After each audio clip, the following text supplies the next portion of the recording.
All right, let's get some perspective now. Paul Sarasik is joining us from Washington, D.C. He's a professor of politics and international relations at Youngstown State University in Ohio and also an adjunct fellow at the Hudson Institute. Thank you so much for joining us on this broadcast. Good to be here. Let me quickly get your assessment of what you thought of the rally that took place in D.C. by Kamala Harris.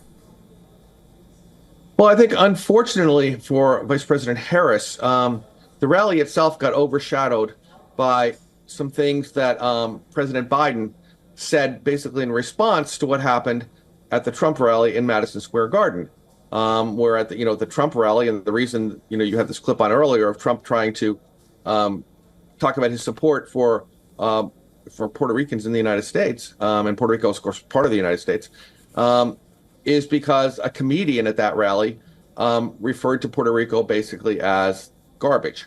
And President Biden came out and said, well, the only garbage are Trump supporters. And there's some question about what he meant by the word supporters, whether he meant all the people that are supporting Donald Trump or the comedian who spoke at the Madison Square Garden rally. But there's been more discussion of that than there was about, Kamala Harris's, closing argument in the eclipse in Washington, D.C. Right. Is this one of the most tightest races you have seen? And if so, what do you think makes this race to power so different? Well, I think, we've been seeing tight races in the United States for a long time, arguably for the last basically 25 years. If you recall back in 2000,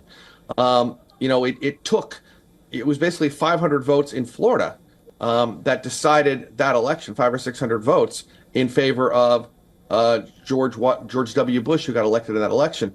So we've been kind of 50-50 for a long time. There were some temporary movement. Certainly in 2008, Barack Obama had basically an overwhelming win, but it wasn't a landslide. We don't have landslide elections in the United States right now.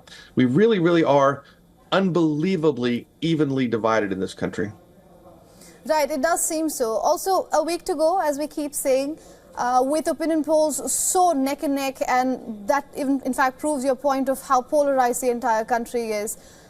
What do you think the two candidates are going to eye for in the next 7 days? Turnout. I think the persuasion phase of the campaign is over.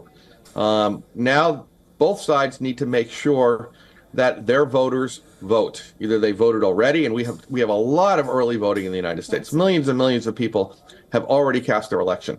But what they're going to do now is focus all their money and attention on making sure that those people who haven't voted yet show up and vote.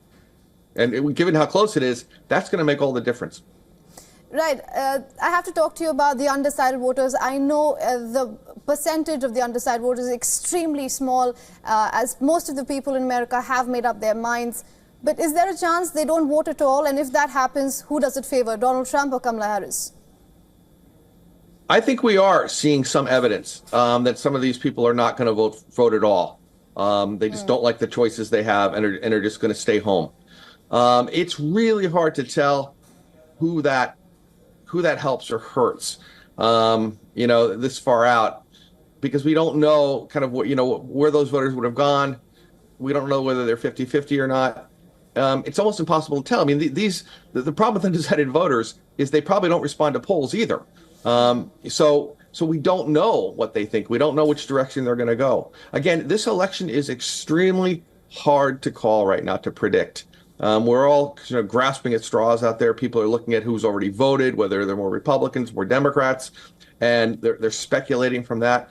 What we know in the United States is that our polling has been broken, and it's been broken since at least 2016, and arguably before that. That we know we're probably not getting it right. We just don't know how we're wrong. All right, Mr. Sarasik, always good to speak to you. Thank you so much for your insights from Washington, D.C. Thank you. For all the latest news, download the WION app and subscribe to our YouTube channel.